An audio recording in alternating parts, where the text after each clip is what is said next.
मधुबनी जिला के अंदर में एक बहुत ही बढ़िया स्मृति है जो महाराज दरभंगा के समय से है, लेकिन सरकार का जो है यहाँ पे कि इंफ्रास्ट्रक्चर पर कोई ध्यान नहीं दिया जाता है। उस लेवल पे पूरा ग्लोरिफिकेशन हो, कहीं भी आज राजगीर है, नालंदा है, ग्लास ब्रिज बना है, सब लोग देखना चाहते हैं। यहाँ पे भी कुछ ऐसा यूनिक बने कि सब देखे उसको, लोग अट्रैक्ट हो, लेकिन यहाँ का जो एक्चुअली स्ट्रक्चर है वो खंडहर में तब सुधार होना चाहिए, मेंटेनेंस किया जाना चाहिए, सुधार होना चाहिए। हाँ, जो बहुत अच्छा टूरिस्ट प्लेस बन सकता है अगर इसका केयर किया जाए। देखिए आप पूरा टूट रहा है, इनका वगैरह कुछ केयर नहीं होता है।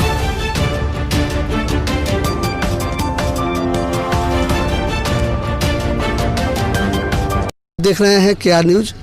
इस समय मैं मधुबनी जिला के राजनगर प्रखंड के ऐतिहासिक पैलेस राजनगर राज परिसर में हूँ और राजनगर राज परिसर मानचित्र के नक्शे पे आए, पर्यटन के नक्शे पे आए, उसके लिए अब लोगों ने आवाज़ बुलंद करना शुरू कर दिया हुआ है। अभी कुछ लोग आए हैं जो यहाँ राज परिसर में घूमने के लिए, मैं उनसे पूछता हूँ। हमारे सामने एक युवा हैं और वो अपना परिचय देंगे और राजनगर राज परिसर क्यों आए हैं उस संबंध में पूछते हैं। मेरा नाम है आपका? मेरा नाम रोशन मिश्रा है। रोशन मिश्रा है मेरा नाम। हाँ, घर कहाँ हुआ आपका? मधुबनी जिला के अंदर झंझारपुर से आप आए हैं। तो राजनगर राज परिसर पहली बार आए हैं? नहीं, बहुत बार आए हैं। बहुत बार आए हैं। तो राजनगर राज परिसर में आने पर क्या लगता है आपको? सबसे पहले तो यहाँ पे ये लगता है कि मधुबनी जिला के अंदर में एक बहुत ही बढ़िया स्मृति है जो महाराज दरभंगा के समय से है, लेकिन सरकार का जो है यहाँ पे कि इंफ्रास्ट्रक्चर पर कोई ध्यान नहीं दिया जाता है। उसके वजह से ये बर्बाद हो चुका है। कोई ध्यान नहीं देता। यहाँ से जो भी मंत्री बन के जाते हैं, विधायक बन के जाते हैं, जो कुछ बिहार सरकारी ही है, अगर ध्यान दे यहाँ के इंफ्रास्ट्रक्चर पे तो ये एक टूरिस्ट प्लेस के तौर पे डेवलप हो सकता है काफ़ी। बिल्कुल, लेकिन बिल्कुल।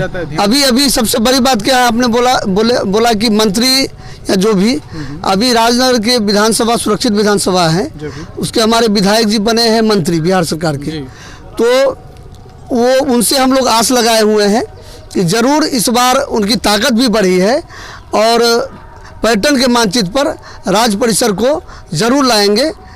और बताइए, और कुछ आप बताना चाहते हैं? सबसे पहले तो हम यही चाहते हैं कि यहाँ का इंफ्रास्ट्रक्चर का डेवलपमेंट हो, ताकि दूर दूर से लोग आए, मिथिला का थोड़ा ग्लोरिफिकेशन हो, बिहार लेवल पे या इंडिया लेवल पे पूरा ग्लोरिफिकेशन हो। कहीं भी आज राजगीर है, नालंदा है, ग्लास ब्रिज बना है, सब लोग देखना चाहते हैं। यहाँ पे भी कुछ ऐसा यूनिक बने कि सब देखे उसको, लोग अट्रैक्ट हो, लेकिन यहाँ का जो एक्चुअली स्ट्रक्चर है वो खंडहर में तब्दील हो रहा है, क्योंकि कोई ध्यान ही नहीं देता है। यहाँ से जीत के जाते हैं, अपना बैठे हैं, कहीं भी कुछ कर रहे हैं, कोई मतलब है नहीं। तो एक्चुअली पहले इंफ्रास्ट्रक्चर को डेवलप करना पड़ेगा, तभी आदमी यहाँ पे अट्रैक्ट होंगे। हम लोग तो अभी एक स्मृति चिन्ह देखने आते हैं, जुड़ाव है कि चल अपना एक स्मृति है, ओल्ड चीज़ है, ट्रेडिशन, तो उसको देखने के लिए आते हैं। तो एक अलग इमोशनल अटैचमेंट है। एक्चुअली यहाँ पे जो इंफ्रास्ट्रक्चर की बात की जाए वो तो आप भी देख रहे हैं, चौपट हो चुका है। बिल्कुल चौपट होता ही जा रहा है, उसी का दर्द हम लोग को भी है। और लोगों ने आवाज़ बुलंद करना शुरू कर दिया है अब कि राजनगर पर्यटन के मानचित्र पर अगर नहीं आएगा तो राजनगर राज परिसर खंडहर में तब्दील तो हो ही गया हुआ है और खंड खंड में विभाजित होकर एक एक ईंटा इसका समाप्त हो जाएगा। और आने वाला भी जनरेशन पूछेगा हम लोगों से कि आप लोगों ने क्या देखा, आप लोगों ने क्यों नहीं बचाया, क्यों नहीं पहल की। तो और यहाँ कुछ लोग हैं वो दर्शन करने के लिए जा रहे हैं। आइए तो मैं उनसे बात करता हूँ, मैं पूछता हूँ उनसे। कहाँ से आए हैं भाई साहब आप लोग कहाँ से आए हैं? मधेपुर, मधुबनी जिला के झंझारपुर, मधेपुर। हाँ। क्या शुभ नाम हुआ आपका? मैं कर्ण जी। पहली बार राजनगर राज परिसर आए हैं? नहीं, दूसरा बार है। मैं दूसरी बार आए हैं। बार आते रहते हैं? हाँ। तो क्या अच्छा लगता है जो राज परिसर आते हैं यहाँ? यही यहाँ के इंफ्रास्ट्रक्चर सब। तो अभी इसमें तो क्या लग रहा है यहाँ आने से? कैसा लगा? क्या होना चाहिए?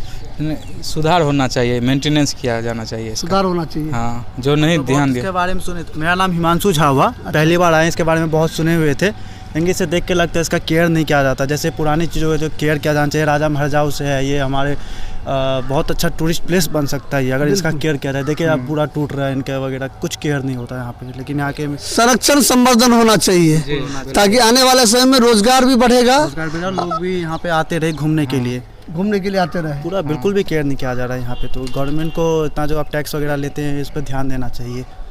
एक्चुअली क्या है, ये प्राइवेट ट्रस्ट है। प्राइवेट ट्रस्ट में क्या होता है कि जो ट्रस्टी होते हैं उस सरकार को हैंड ओवर करेगा तो सरकार उस पर कुछ पहल करेगी।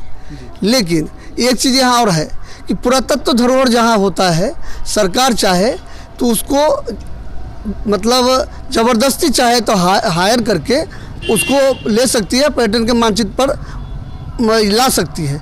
और अभी हमारे यहाँ के विधायक जी बने हैं मंत्री, और हम लोग उम्मीद करते हैं झंझारपुर के सांसद रामप्रीत मंडल जी भी हैं, उनसे भी हम लोग उम्मीद कर रहे हैं कि हम लोग की आवाज़ पहुँचे वहाँ तक और ये राजनगर राज परिसर का विकास हो और पर्यटन के मानचित्र पर आए।